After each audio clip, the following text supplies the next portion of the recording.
তোমরা শুনছো 91.9 friends FM. আমি নীলাঞ্জনা রয়েছি তোমার সঙ্গে মিড ডে মশালা নিয়ে, আর আমার সাথে এই মুহূর্তে রয়েছেন নীলাঞ্জনা মৌলিক। শুনতে পাচ্ছেন আমার কথা পুরো clearly? Okay, welcome to 91.9 friends FM.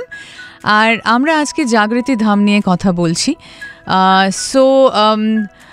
Nilanjana মৌলিকের সম্বন্ধে একটু বলি। উনি secretary ARDSI Calcutta, fellow Commonwealth association for the ageing. আচ্ছা, আগে আপনাকে জিজ্ঞেস করব ARDSI এর ফুল ফর্মটা কি?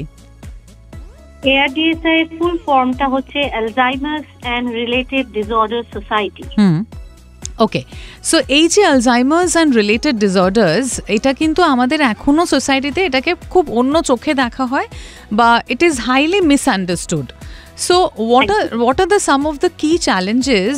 পরিবাররা কি চ্যালেঞ্জের সম্মুখীন হয়, আর এইখানে ARDSI ক্যালকাটা কিভাবে তাদেরকে সাপোর্ট করছে, যদি একটু বলেন প্লিজ।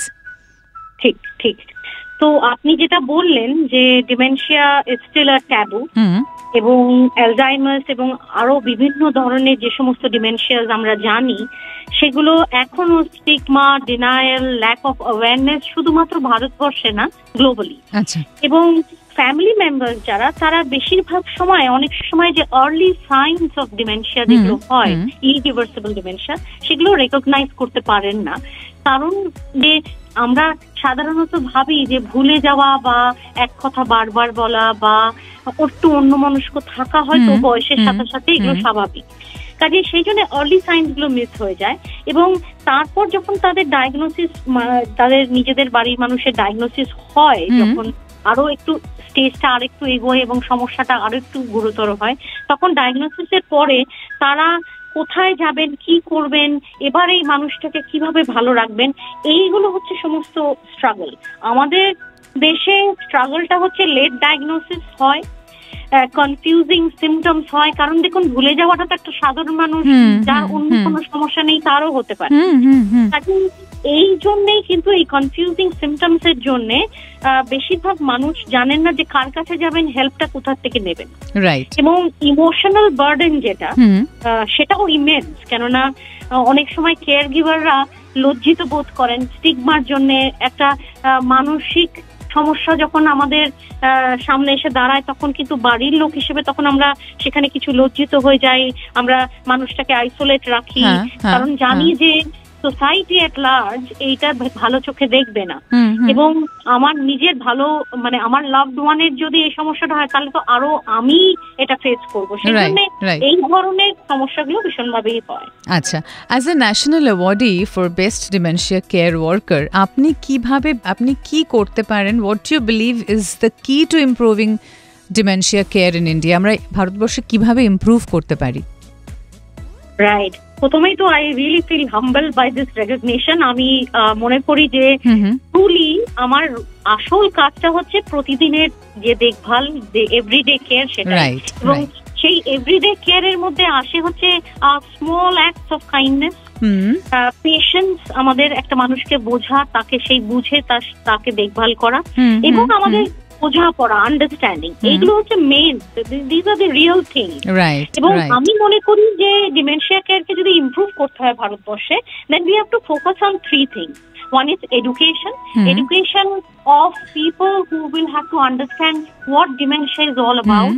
এবং একজন ডিমেনশিয়া মানুষকে ভালো রাখতে গেলে আমাদের কি এডুকেশন দরকার, as general people, laymen in the society, as professional caregivers, as family members. আরেকটা যেটা দরকার, সেটা হচ্ছে এমপ্যাথি। আমাদের আনফরচুনেটলি স্কুল জীবনে তো আমাদের এই ধরনের জিনিসগুলো শেখানো হয় না, আমাদের মোর অফ বুকিশ নলেজ আসে।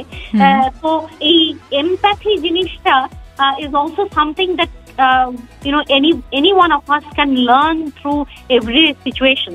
এবং এই এমপ্যাথি জিনিসটা আমাদেরকে কোথাও আমাদের বোঝাপড়ার মধ্যে, আমাদের স্কুল সিস্টেমে, আমাদের বাড়িতে এই জিনিসটাকে আরো বাড়াতে হবে। এবং লাস্টলি আমি যেটা মনে করি সেটা হচ্ছে সিস্টেম। আমাদের যে সিস্টেম, সেটা আমাদের একটা সংস্থার একটা সিস্টেম আছে, একটা সোসাইটির একটা সিস্টেম আছে, একটা গভর্নমেন্টের সিস্টেম আছে।